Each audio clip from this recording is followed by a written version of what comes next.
You already know they hurt you. That's not the confusing part. The confusing part is that you still miss them. That you still reach for your phone sometimes and think about texting them. That a song comes on and your chest does that thing. That you'll be completely fine for 2 weeks and then something random, a smell, a restaurant you used to go to, a meme they would have found funny, and suddenly you're back in it. Suddenly it's heavy again. And you hate yourself a little for it. Because you know what they did. You know how they made you feel. You know the nights you cried. You know the version of yourself you lost trying to keep them. You know all of it. And you still miss them. That's not weakness. That's not stupidity. That's not you being pathetic for feelings you can't control. That's something much more specific happening inside you. And once you understand what it actually is, the missing doesn't disappear overnight.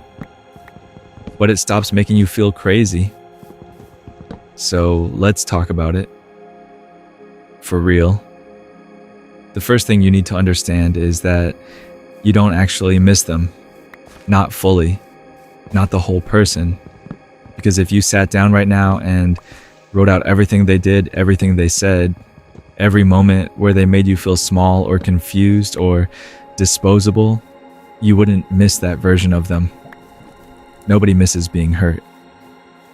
What you miss is the other version. The version that existed in the beginning. Or the version that showed up on the good days. Or the version you always believed they could be if things were just a little different. You miss the potential. You miss the moments when it felt real.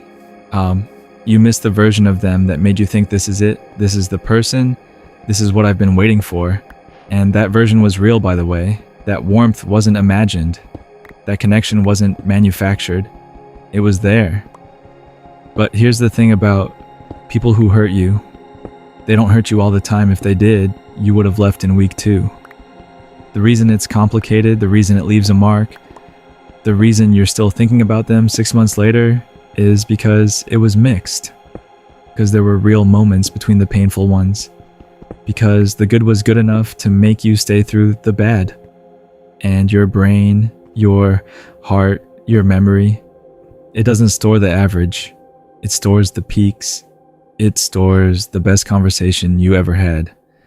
The night everything felt perfect. The moment they looked at you in a way nobody else has. And it replays those.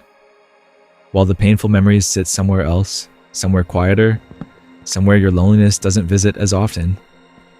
So when you miss them, you're not missing the person who hurt you. You're missing the highlight reel your mind built of them. You're mourning a version that was real but incomplete. And that incomplete version is the most painful thing to lose because you never got the full thing. You got enough to believe in it. Not enough for it to actually work. Let me tell you about something called a trauma bond. Because I think this word gets thrown around a lot without people really explaining what it feels like from the inside. A trauma bond isn't about being weak. It's not about being naive or damaged or broken. It's about what happens to your brain when love and pain get mixed together repeatedly over time. Here's how it works. When someone hurts you and then comes back. When they're cold and then warm, when they disappear and then return, when they make you feel worthless and then make you feel chosen, your brain starts connecting those two experiences. The pain and the relief. The absence and the return. The hurt and the warmth.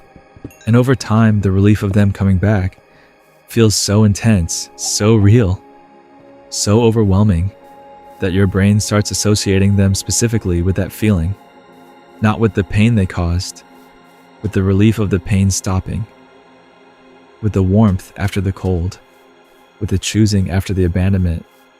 And that is a powerful bond, chemically powerful, because your brain releases dopamine, the reward chemical, when the painful cycle breaks, when they text after ignoring you, when they're sweet after being distant, when they come back after leaving. The hit is so strong that it starts to feel like love. It starts to feel like the most intense connection you've ever had. But it's not love. It's your nervous system responding to a pattern. It's your brain getting high on the relief of something painful, temporarily stopping. And when that person leaves for good, or when you finally leave for good, your brain is in withdrawal. Genuinely. Chemically, the same way a body withdraws from something it got dependent on. That's why you miss people who hurt you. Not because you're stupid, because your brain got chemically attached to the cycle of pain and relief. And now the cycle is broken. And your brain is looking for the relief that isn't coming anymore. That's not a personal failure. That's biology responding to an emotionally abusive pattern. And understanding that changes everything about how you talk to yourself about the missing. Here's something nobody talks about enough. When someone hurts you, they don't just hurt you once. They hurt you, and then they do something much more damaging than the hurt itself. They make you forget it. They come back softer. They apologize in a way that feels real. They have a good week where everything feels right again. They laugh with you and look at you and make you feel like maybe you were overreacting. Maybe things aren't that bad. Maybe this is just what love is, and you believe it. Because you want to. Because the alternative, accepting that the person you chose is actually someone who keeps hurting you, is so painful that your mind pushes it away. It's easier to believe in their potential than to face the pattern their behavior is creating. This is not stupidity. This is self-protection. Your mind protects you from unbearable truths by letting you hope, by letting you focus on the good, by giving the benefit of the doubt one more time. But here's what that process does. It creates a version of them in your head that is better than they actually are. And when they leave, or when you finally leave, you grieve that version. The one that existed in the moments between the hurt. The one that almost made it okay. The one you kept waiting to become permanent. And you can't grieve someone who was never fully real without it hurting like they were. Because to your heart, they were real. The hope you had for them was real. The love you gave them was real. The future you imagined was real to you.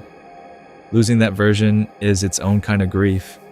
And nobody gives you permission to grieve it because from the outside it just looks like you're sad about someone who treated you badly.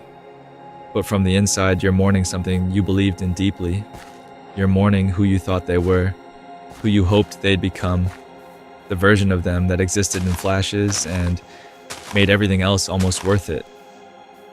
That grief is real. Let yourself have it. Let me talk about the identity piece, because this is the part that sneaks up on you.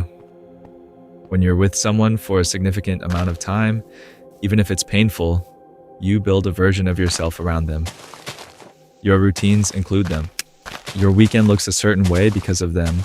Your inside jokes, your references, your emotional shorthand, all of that is built with them in it. And when they're gone, it's not just them you lose. You lose the version of yourself that existed in relation to them. The you that texted them first thing in the morning. The you that processed your day by telling them about it. The you that had someone to reference, someone to call, someone who knew your current story. And that version of you doesn't have anywhere to go now, so it just sits there, unoccupied, reaching toward a space that's empty. That's a significant part of what you're calling missing. It's not always about them specifically. Sometimes it's about the shape they occupied in your life. The role, the routine, the feeling of being known by someone, even if that someone also hurt you. This is why the missing can feel so strong, even when you know logically that the relationship was bad. Because logic doesn't reach the part of you that got used to them. The nervous system doesn't care about the logic. It just knows something that was there every day is suddenly not there. And it reaches for it over and over like a phantom limb. You're not reaching for them. You're reaching for the version of your life that felt occupied and rebuilding that, filling that space with new routines, new people, new versions of yourself that don't revolve around them. That takes time. More time than most people are patient with themselves about. Can we talk about the good guy for a second? Because I think men specifically carry this differently and nobody gives them space to say it. There's a man somewhere reading this right now who got played. Not in a minor way, in the way that cost him something. He was loyal. He showed up, he did what he was supposed to do, he treated her right, and she either left or she was never fully in, or she made him feel like everything he did was never quite enough. And now he misses her. And he hates that he misses her because he knows he deserved better. His boys told him he deserved better, he told himself he deserved better. He believed it in the daytime. But at night, when it's quiet, he still thinks about her, still replays the good moments, still wonders sometimes if things could have been different if he had just done something differently. And the hardest part for him isn't the missing. It's that the missing feels like weakness. Like by still feeling it, by still caring, he's betraying himself. Like a good man shouldn't still be affected by someone who didn't treat him right. But bro, caring doesn't make you weak. Missing someone you genuinely loved, even if they didn't love you the same way back, that doesn't cancel out your strength. That's just proof that you were real, that you weren't pretending, that you actually meant it. The missing isn't failure. It's evidence of the love you gave. And the love you gave wasn't wrong. It was just aimed at someone who didn't know what to do with it. Tanjiro from Demon Slayer. The most consistently kind character in the whole show. He doesn't stop caring just because the world keeps hurting him. That's not naivety. That's the hardest kind of strength there is. Staying soft when everything's telling you to harden. You can miss her and still know you deserved better. Those two things can exist at the same time. Here's something important. There's a difference between missing someone and wanting them back. And I think a lot of people collapse those two things into one and then feel like they have to act on the missing. Like missing them means they should reach out. Like the ache means something they need to respond to. But missing is just a feeling. It doesn't come with instructions. It doesn't mean go back. It doesn't mean they were right for you. It doesn't mean the relationship was healthier than it was. It just means you're human. And humans get attached. An attachment doesn't dissolve the second the relationship ends, just because the relationship should have ended. You can miss someone and not text them. You can miss someone and still know that going back would be a mistake. You can miss someone and grieve them and honor what you felt without reopening a door that was closed for a reason. The missing is not a command, it's just weather. Some days it rains. You don't walk outside into the rain without a jacket just because it's raining. You acknowledge it. You let it pass. You wait for it to move. Reaching out when you're missing someone who hurt you is almost never about them. It's about the discomfort of the missing. It's about trying to make the ache stop, and they can make it stop temporarily. They can reply, they can be warm for a day or two, and then the cycle starts again. And you're back in the same place you left, except now you've reset the timer on your healing and have to start again from zero. The missing is information about your attachment, not about their worth, not about whether you should go back, not about whether the relationship was actually good, just information about how deeply you connected, how real it felt, how much space they occupied. Let it be information, not a directive. Let me talk about the nights. Because this question, why do I miss someone who hurt me, almost always gets loudest at night. During the day, there's noise, there's movement, there's work, friends, things to attend to. The missing is there, but it's manageable. You can outrun it, you can stay busy enough that it lives in the background. But the night strips all of that away. And in the quiet, in the dark, in the space between being awake and falling asleep, that's when it shows up in full. That's when the replaying starts. The good moments, the warmth, the specific way they made you feel seen in certain moments, the voice, the laugh, the inside thing that only the two of you understood. And at night, the logic doesn't work as well. The rational reasons you left or they left, those get quieter. And what gets louder is the feeling, the raw, unmanaged feeling that misses them without apology. Those nights are not evidence that you made the wrong decision. Those nights are just what grief feels like when the world finally goes quiet enough for you to feel it fully.